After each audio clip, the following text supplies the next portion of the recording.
Ah, l'arabe, c'est une langue qui fascine, c'est certain. Mais bon, soyons honnêtes, avec son alphabet si particulier, ses sons tout nouveaux, ça peut aussi paraître un peu intimidant, comme une montagne à gravir. Et si en fait cette ascension était bien plus simple qu'on l'imagine? Il suffit juste d'avoir la bonne carte, le bon plan.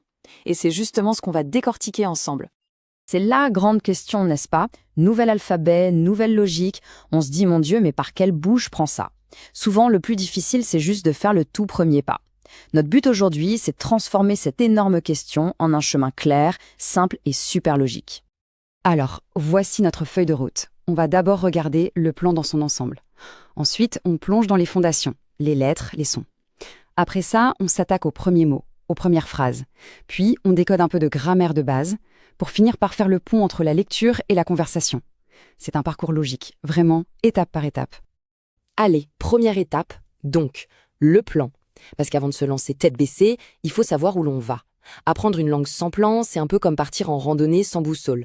On a de grandes chances de tourner en rond et de se décourager. Ce qui est vraiment bien pensé ici, c'est que toute l'approche est découpée en phases bien distinctes. Chaque étape a un objectif très clair. L'idée, ce n'est pas tout faire en même temps, non, c'est de construire ses connaissances brique par brique. C'est vraiment la clé pour avancer, pour rester motivé. On passe à la deuxième étape, les fondations. Et là, attention, c'est peut-être la partie la plus importante de toutes. C'est ici qu'on se fabrique en quelque sorte la boîte à outils qui va nous servir pour absolument tout le reste du voyage. Et tout commence avec ce chiffre. 28. C'est le nombre de lettres dans l'alphabet arabe. 28, pas une de plus. Tout de suite, la grande montagne paraît un peu moins haute, non? Ça devient un objectif concret, un objectif qu'on peut atteindre.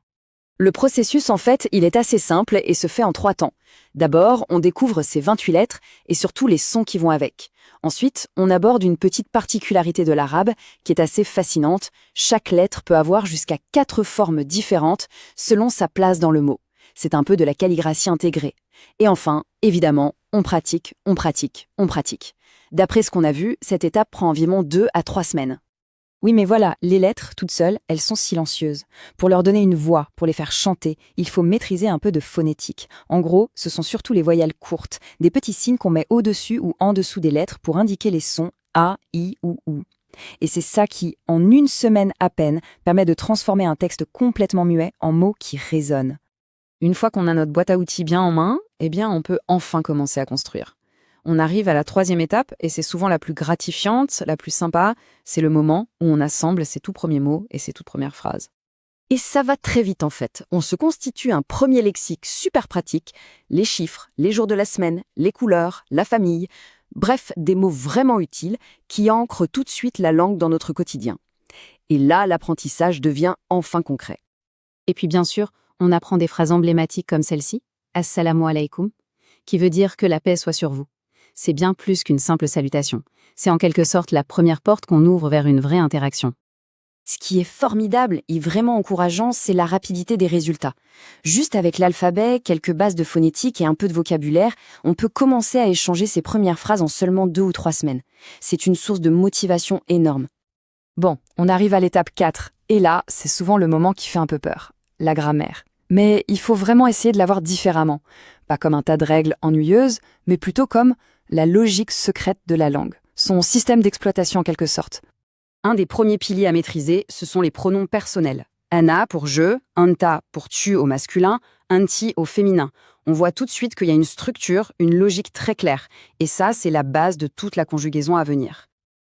Et là, une excellente nouvelle pour l'ordre des mots. La structure de base est la même qu'en français. Sujet, verbe, complément. C'est un point de repère hyper rassurant qui permet de se lancer et de construire des phrases simples tout de suite, sans se perdre dans des constructions trop complexes.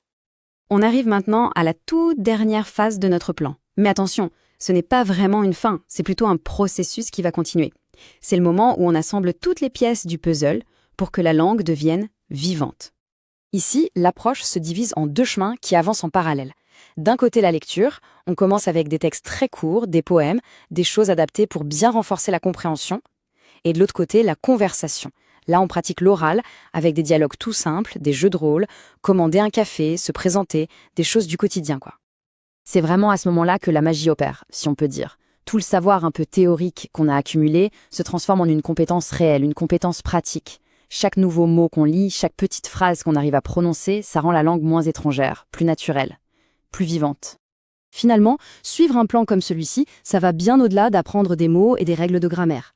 Apprendre une nouvelle langue, et surtout une langue comme l'arabe, c'est ouvrir une fenêtre sur toute une culture, une histoire, une nouvelle façon de voir le monde. La vraie question, ce n'est donc pas seulement de savoir si on peut y arriver, mais plutôt quelle nouvelle perspective, quelle nouvelle vision du monde ce voyage pourrait bien nous offrir. Surveillez le cours suivant. Si vous avez des suggestions ou des questions, n'hésitez pas à écrire un commentaire.